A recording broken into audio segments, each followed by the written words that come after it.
મિત્રો, good morning, Vande Mataram. તો વિદ્યાર્થી મિત્રો, આપણે વાત ચાલે છે ચેપ્ટર નંબર 16 પ્રકાશ, જેની અંદર આજે આપણો ચોથો લેક્ચર। તો આપણે ત્રણ લેક્ચરની અંદર વાત કરી, એની અંદર આપણે જોયું કે પ્રકાશ છે કોઈ પણ વસ્તુ છે આપણને કઈ રીતે દેખાય છે, બરાબર છે। આપણે પાંચ ઇન્દ્રિયો છે, જેમાંની એક ઇન્દ્રિય છે જે છે આંખ, અને આપણે આંખ વડે વસ્તુઓને જોઈ શકીએ છીએ।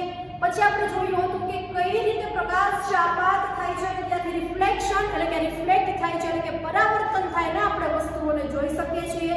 પરાવર્તનના બે નિયમો બે એક્ટિવિટી દ્વારા સાબિત કર્યા। પહેલો નિયમ હતો કે આપાત કોણ અને પરાવર્તન કોણના મૂલ્યો છે સમાન હોય, અને સેકન્ડ હતો કે આપાત કિરણ, આપાત બિંદુએ દોરેલો લંબ અને પરાવર્તિત કિરણ આ ત્રણેય આપણને એક જ સમતલની અંદર જોવા મળે છે। ત્યારબાદ આપણે ચર્ચા કરી હતી પ્રીવિયસ લેક્ચરની અંદર કે જાણી વાલી કિનારા, બરાબર છે, કે જે આપણને સ્વેટ એટલે કે જે પટ્ટો દેખાય છે, મેઘ ધનુષ્ય જે તમને દેખાય છે એ 7 રંગોનો બનેલો હોય છે, બરાબર। હવે આજની અંદર આપણે વાત કરીએ કે આપણી આંખોની અંદર શું છે, આંખની રચના છે એ કેવી હોય, બરાબર। તો વિદ્યાર્થી મિત્રો, આપણે વસ્તુઓને ત્યારે જ જોઈ શકીએ છીએ કે જ્યારે તેમાંથી આવતો પ્રકાશ આપણી આંખમાં શું થતો હોય તો કે પ્રવેશતો હોય, અને આંખ આપણી સૌથી મહત્વની ઇન્દ્રિયોમાંની એક છે। તેથી તેના બંધારણ કેવું છે, એનું બંધારણની અંદર કયા કયા પાર્ટ્સ આવેલા હોય, એનું કાર્ય શું છે, આ બધું આપણે સમજવું પડે। તો આપણી આંખોનો આકાર છે કેવો હોય તો કે ગોળાકાર હોય છે, બરાબર છે। આંખનો આકાર કેવો જોવા મળે છે, ગોળાકાર। કે આપણી આંખનો જે આકાર છે એ ગોળાકાર હોય। આંખનું સૌથી બહારનું આવરણ છે સફેદ હોય, આંખની સૌથી બહારનું જે આવરણ છે એ કેવું હોય છે તો કે સફેદ રંગનું હોય છે, અને તે કેવું હોય, સખત હોય। કેવું હોય છે તો કે સખત હોય છે, એટલે કે કઠણ હોય છે। હવે એ કેવું હોય તો કે સખત હોય, તેથી આપણા આંખોના જે અંદરના ભાગો છે એને અકસ્માતોથી બચાવી શકાય। અને આ જે પારદર્શક ભાગ છે કે જેને આપણે કહીએ છીએ કોર્નિયા, બરાબર છે, કે પારદર્શક ભાગને શું કહેવાય છે, કોર્નિયા। પારદર્શક એટલે કે આપણે જેને આર પાર જોઈ શકીએ એને આપણે કહીએ છીએ પારદર્શક, અને જે ભાગ છે જેને આપણે કહીએ છીએ કોર્નિયા। હવે આકૃતિમાં તમે બધા જોશે, આકૃતિમાં આપણે જોઈ શકીએ છીએ કોર્નિયાની પાછળ આપણને એક ઘેરા રંગનું સ્નાયુનું બંધારણ જોવા મળે છે। કોર્નિયાની પાછળ ઘેરા રંગનું સ્નાયુનું બંધારણ જોવા મળે છે, બરાબર છે, જેને આપણે કહીએ છીએ આઇરિસ। શું કહેવાય છે તો કે આઇરિસ કહેવાય છે। અને આઇરિસમાં એક દ્વાર હોય, આઇરિસમાં એક દ્વાર આવેલું હોય છે, જેને આપણે કહીએ છીએ વિદ્યાર્થી મિત્રો કીકી। અને બધાની કીકીનો આકાર જે છે એ કેવો હોય તો કે અલગ, સોરી, કીકીનો રંગ જે છે કેવો હોય છે તો કે અલગ। કીકી છે ગોળ છે, પણ એનો જે આકાર છે એ કીકી છે એ ગોળાકાર જ હોય છે, બટ એનો રંગ જે છે એ આપણને અલગ જોવા મળે છે। હવે કીકીના કલને નિયંત્રણમાં રાખવાનું કામ જે છે એ આઇરિસ દ્વારા થશે। કીકીને નિયંત્રણમાં કોણ રાખે તો કે આઇરિસ। કીકીને નિયંત્રણમાં રાખવાનું કામ કોણ કરશે, નિયંત્રણ કોણ કરશે તો કે આઇરિસ છે એ કરે છે, બરાબર। તો આઇરિસ છે આંખોનો એક ભાગ છે કે જેને તેનો વિશિષ્ટ રંગ છે પ્રદાન કરે। જ્યારે આપણે કહીએ છીએ કે કોઈ વ્યક્તિની આંખો છે લીલી છે, ત્યારે આપણને ખબર પડે છે કે આઇરિસના રંગનો આપણે ઉલ્લેખ કરીએ છીએ। તો આઇરિસ છે કે જે આપણી આંખમાં પ્રવેશે અને આપણા જે પ્રકાશના પ્રમાણનું શું કરે છે તો કે નિયંત્રણ કરે। હવે આપણે સમજવાનું છે કે કઈ રીતે। તમે આકૃતિની અંદર જોઈ શકો, જેની અંદર પાતળા સિલિયરી સ્નાયુઓ હોય છે, આઇરિસ હોય છે, લેન્સ હોય, કોર્નિયા, રેટિના અને દ્રષ્ટિચેતા। તો આના માટે વિદ્યાર્થી મિત્રો આપણે એક એક્ટિવિટી કરવાની છે। એક્ટિવિટીની અંદર આપણે એવું કરવાનું છે કે આપણે આપણા મિત્રની આંખમાં જોવાનું છે। હવે આંખની કીકીના કદનું તમારે અવલોકન કરવાનું છે, એનું કદ છે કેવડું છે। પછી શું કરશો તો કે ટોર્ચ વડે તમારે તેની આંખ પર પ્રકાશ ફેંકવાનો। હવે તમે ટોર્ચ પર જ્યારે એની આંખો પ્રકાશ ફેંકો છો, હવે એનું અવલોકન કરો અને ટોર્ચ બંધ કરી અને ફરી તમારે કીકીનું અવલોકન કરવાનું। અવલોકનમાં એ કરવાનું છે કે જ્યારે તમે ટોર્ચ ચાલુ કરો છો ત્યારે એની કીકીમાં કઈ ફેરફાર થાય છે, અને ટોર્ચ બંધ કરો છો ત્યારે તમે એની કીકીમાં કઈ ફેરફાર થાય છે કે નહીં। કયા કિસ્સામાં તમને મોટી છે કીકી દેખાય છે, કયા કિસ્સામાં તમને નાની દેખાય છે. તો શું તમે વિચારી શકો કે આવું કેમ થાય છે? કયા કિસ્સામાં તમને આંખમાં વધારે પ્રકાશ, ઓફકોર્સ આપણે જ્યારે લાઇટ છે, ટોર્ચ છે એની આંખમાં પ્રવેશે ત્યારે આપણે પ્રકાશ છે વધારે એની અંદર આપણને જોવા મળશે, અને જ્યારે બંધ થશે ત્યારે ઝાંખા પ્રકાશ અને તેજસ્વી પ્રકાશમાં, એટલે કે તમને આંખમાં વધારે પ્રકાશ પસાર કરવાની જરૂર છે ઝાંખા પ્રકાશમાં કે તેજસ્વીમાં. તો આપણે જોઈ શકીએ છીએ કે આંખની જે કીકી હોય, કીકીની પાછળ વિદ્યાર્થી મિત્રો એક લેન્સ હોય કે જે મધ્યમાં કેવો હોય તો કે જાડો હોય. કયા પ્રકારનો લેન્સ મધ્યમાં જાડો હોય છે આપણે યાદ કરો, આપણે આગળના ધોરણની અંદર શીખી ગયા. તો આ જે લેન્સ છે કે જે પ્રકાશના પાછળના ભાગમાં એક સ્તર પર કેન્દ્રિત થયેલો હોય જેને આપણે કહીએ છીએ નેત્રપટલ. અને રેટિના ઘણા બધા ચેતાકોષો છે એ ધરાવતી હોય છે, અને આ ચેતાકોષો દ્વારા જ આપણે શું કરી શકીએ છીએ તો કે જે અનુભવાયેલી જે સંવેદના છે એ દ્રષ્ટિ ચેતા દ્વારા આપણા મગજ સુધી પહોંચે છે. તો વિદ્યાર્થી મિત્રો બે પ્રકારના કોષ હોય છે, એક હોય છે શંકુ અને એક હોય છે સળી કોષો. શંકુ કોષો અને બીજું હોય છે એ હોય છે સળી કોષો. બરાબર છે. તો પહેલી આપણે વાત કરીએ કે શંકુ કોષો. શંકુ એટલે કે જેના દ્વારા તીવ્ર પ્રકાશની સંવેદના મેળવી શકાય, અને સળી કોષો એટલે કે જેના દ્વારા ઝાંખા પ્રકાશની સંવેદના મેળવી શકાય. આના દ્વારા તીવ્ર પ્રકાશની સંવેદના મેળવી શકાશે, જ્યારે સળી કોષો દ્વારા ઝાંખા પ્રકાશની સંવેદના મેળવી શકાશે. શંકુ કોષો છે કે જે રંગ છે પારખે છે, દ્રષ્ટિ ચેતા અને નેત્રપટલના જોડાણ પાસે કોઈ સંવેદનાત્મક કોષો છે એ હોતા નથી, એટલે કે તેથી તે જગ્યા પાસે કોઈ દ્રષ્ટિ હોતી નથી, જેને આપણે કહેવાય છે અંધ બિંદુ. અને તેનું અસ્તિત્વ છે એ આપણે નીચે મુજબ સમજાવી શકાય. એના માટે આપણે એક એક્ટિવિટી કરવાની છે. એની પહેલા વિદ્યાર્થી મિત્રો એક એક્ટિવિટી છે 16.7. એની અંદર તમારે શું કરવાનું, એક વાટકો લેવાનો, વાટકાની અંદર પાણી ભરેલું છે અને એ પાણીની અંદર તમે એક અરીસો મૂકેલો છે, અને અહીંથી તમારે સૂર્યપ્રકાશનો શું છે બીમ, આ તમારે એક્ટિવિટી બારી પાસે કરવાની છે. બરાબર. અને અહીંયા તમે એક સફેદ પડદો રાખેલો છે. શું થશે વિદ્યાર્થી મિત્રો, સૂર્યપ્રકાશનું બીમ છે જ્યારે આપાત થાય છે ત્યારે જે પરાવર્તન થઈને આપણને સફેદ પડદા ઉપર આવા પટ્ટા છે એ જોવા મળે છે. અહીં આપણે આવી રીતે મેઘધનુષ્યનું વિભાજન છે એ સમજાવી શકાશે. ચલો એના પછી જોઈએ એક્ટિવિટી 16.9. તો તમારે એક કાગળની શીટ પર એક ગોળ ચિહ્ન કરવાનું છે અને એક ક્રોસ તમે આકૃતિમાં જોઈ શકો છો. બરાબર છે. અહીંયા કરો ક્રોસ, અહીંયા કરો ગોળ. હવે શું કરવાનું છે તમારે તો કે ક્રોસની જમણી બાજુ હોવું જોઈએ. બરાબર છે. અને બંને ચિહ્નોની વચ્ચે તમારે 8 થી 6 થી 8 સેન્ટીમીટરનું અંતર રાખવાનું છે. હવે કાગળની શીટને તમારે આંખથી ભુજા એટલે કે હાથ જેટલા અંતરે પકડવાનું છે અને તમારી ડાબી આંખને બંધ કરો. ક્રોસ તો તમારે સતત જોતા રહેવાનું. બરાબર છે. હવે શું થશે, પોતાની આંખોને ક્રોસ પર સ્થિર રાખતા શીટને ધીમે ધીમે પોતાની તરફ લાવો. તમને શું જોવા મળે, શું ગોળ ચિહ્ન છે શીટથી થોડે દૂર અંતરે અદૃશ્ય થઈ જાય છે. હવે જમણી આંખ બંધ કરો. હવે ગોળ ચિહ્નને જોતા ઉપરની એક્ટિવિટીનું ફરીથી પુનરાવર્તન કરવાનું. તો આ વખતે ક્રોસ ચિહ્ન અદૃશ્ય થઈ જાય છે. એકવાર ડાબી આંખ બંધ કરો અને ક્રોસને જુઓ, એકવાર જમણી આંખ બંધ કરો અને રાઉન્ડને જુઓ. પછી તમારે જોવાનું છે કે તમને શું દેખાય છે. બરાબર છે.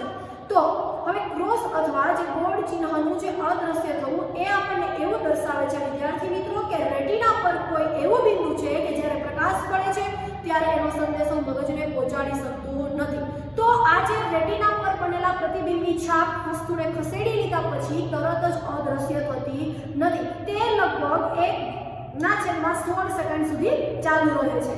આથી જો આંખ પર પ્રતિ સેકન્ડ 16 એનાથી વધારે દર પર કોઈ ગતિશીલ વસ્તુના સ્થિર પ્રતિબિંબ મળે તો આંખને એ વસ્તુ ગતિમાં હોય એવો અનુભવ થશે. અને લાસ્ટ એક્ટિવિટી શું કરવાની છે તો કે તમારે એક કાર્ડબોર્ડનો એક ચોરસ ટુકડો લેવાનો છે 6 થી 8 સેન્ટીમીટરનો, અને આપણને જે આકૃતિમાં દર્શાવ્યા પ્રમાણે આપણે બે એની અંદર હોલ પાડવાના છે અને છિદ્ર કરો. બંને કિસ્સામાં તમારે શું કરવાનું છે તો કે બંને કિસ્સાની અંદર તમારે એક દોરીને પરોવવાની છે અને કાર્ડબોર્ડની એક બાજુ પર એક પાંજરો અને બીજી બાજુ પર તમારે એક પક્ષી ડ્રો કરવાનું અને દોરીને તમારે વળ ચડાવી કાર્ડને ઝડપથી ફેરવવાનું છે. તો શું તમને પક્ષી જે છે કે જે પાંજરાની અંદર દેખાય છે? તો આપણે ચલચિત્ર જોઈ શકીએ છીએ. હકીકતમાં એ ઘણા બધા યોગ્ય ક્રમમાં ગોઠવાયેલા ચિત્રો છે. તેમને આંખોની સામે લગભગ 24 ચિત્રો પ્રતિ સેકન્ડના દરથી ચલાવવામાં આવે છે, તેથી આપણે ચલચિત્રને જોઈ શકીએ. તો વિદ્યાર્થી મિત્રો, આંખની બહારની વસ્તુઓના પ્રવેશથી સુરક્ષા આપવા માટે કુદરતે આપણને પોપચા પ્રદાન કર્યા છે. અને પોપચા છે કે જે બંધ થઈને બિનજરૂરી પ્રકાશને આપણી આંખોમાં પ્રવેશતા ટાળે. આપણે આંખ બંધ કરી દઈએ, જે પોપચા છે ઉપરના બંધ કરી દઈએ તો જે બિનજરૂરી પ્રકાશ છે એને ટાળે છે. આંખ છે એક એવું અદ્ભુત સાધન છે કે જે દૂરની વસ્તુ અને નજીકની વસ્તુઓને સ્પષ્ટ રીતે જોઈ શકે છે.